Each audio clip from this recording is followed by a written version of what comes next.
Hi everyone, today we are going to make apple crumble, which I think is going to be perfect as it keeps getting colder and we enter into winter.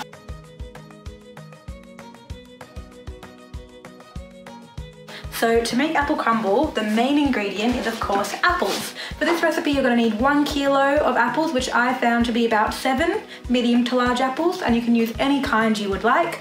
I'm using these red Fuji apples, but if you'd like your apple crumble to be a bit more tart, you can go for Granny Smith's or another kind of green apple. So before we get started, we need to peel and chop up our apples. I'm just going to use a vegetable peeler to do this.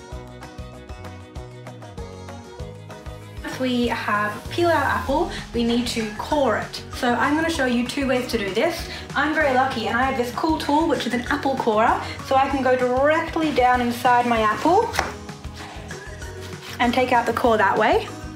But if you don't have an apple corer, I will show you a different way you can do it. So we can just cut around the apple core like this, and I usually do it in a triangle to 3 pieces. Once we have cored our apple, we need to cut it into little cubes. So how I like to do my cubes is depending on the size of the apple, you're going to have to change it. But for an apple about this size, I'm going to cut it 3 times this way and then 3 times across again. So they should be about this size. Once we have chopped up all of our apple, we need to prepare it so it's ready to bake. The first thing you're going to do is put in ½ a cup of regular caster sugar. Then you're going to measure out 1 tablespoon of plain flour.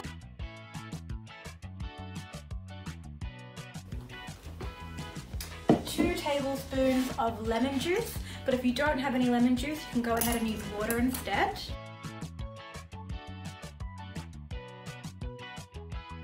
And finally, 1 teaspoon of ground cinnamon.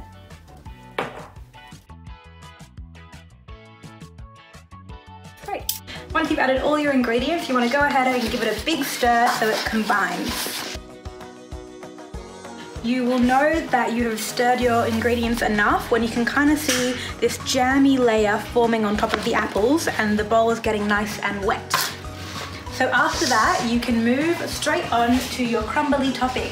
For this, you're going to add 1 cup of flour, 1 cup of brown sugar, and then 1 cup of the most important ingredient, rolled oats. And then you want to add in 1 teaspoon of ground cinnamon again.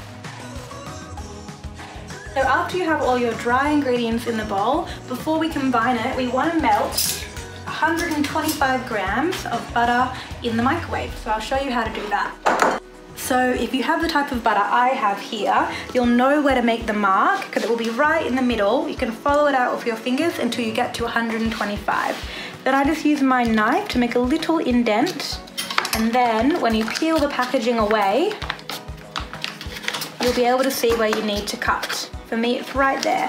And I'm going to grab this, put it in a bowl and melt it in the microwave. While we've got our butter melting in the microwave, we can take a little sliver of the remaining butter so we can grease up the pan we're planning to bake our apple crumble in.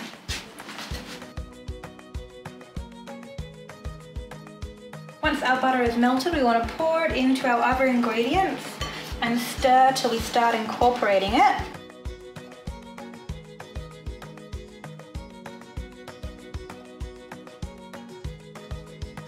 So after you have got your crumble and your apple ready, it's time to pour it into your baking tin that we've already prepared. So I'm just going to pour the apple straight in on top, and then on top of that we want to spread over our crumble in a nice layer. Before we start any cooking, we want to turn our oven so we've got it set to 180 degrees. And the final step is to pop it in the oven for about 35 minutes until it gets nice and crispy on top. Great, so it's been in the oven for 35 minutes and it's looking pretty delicious to me.